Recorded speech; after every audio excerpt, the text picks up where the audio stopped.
Let's work on the beehive of our spring showers quilt.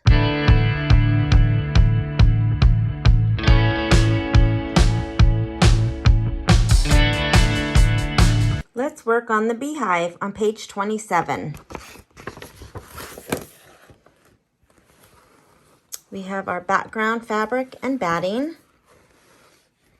We'll be using flexi foam, our fabric for the beehive, and some black leather.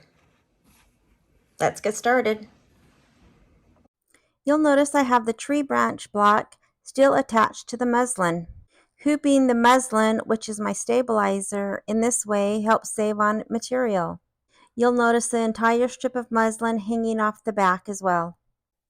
The beehive is connected to the tree branch, and so we will need to move the design up so it looks like the beehive is hanging from the branch.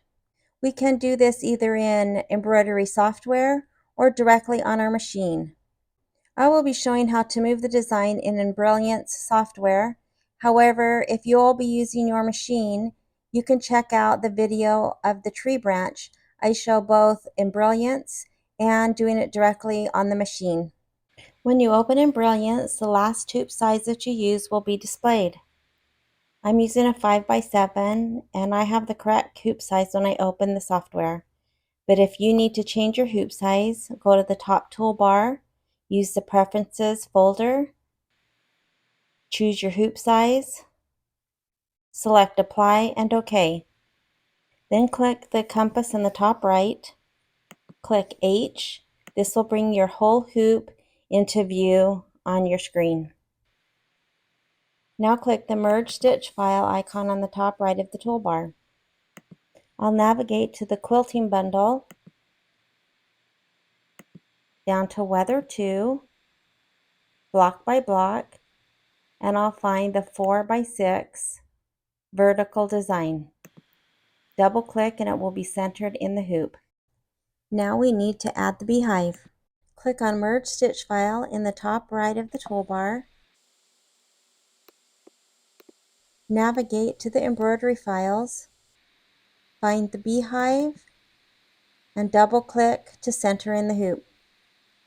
Now we need to move the beehive to the left. Select the beehive and use the arrows to move the beehive left until it just lines up with the inner orange border.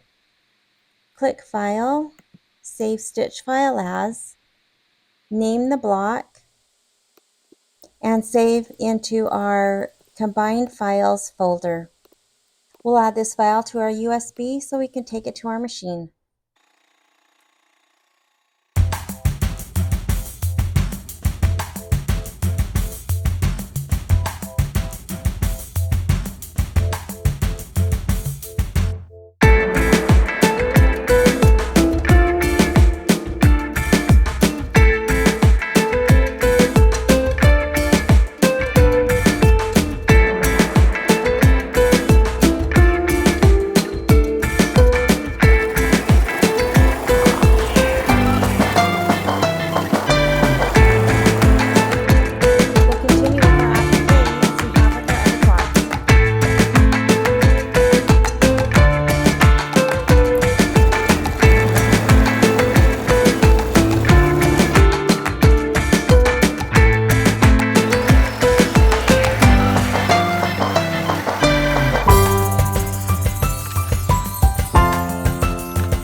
We'll remove the basting stitch from the block and we'll trim the muslin close to the batting line.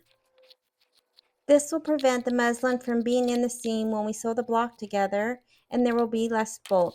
There's a little pucker at the top of the beehive, so we'll make sure to take it to the iron and give it a good press before we trim to size. We'll turn the block over so we can center our orange pop ruler over our block. This will give us our 1/4 inch seams.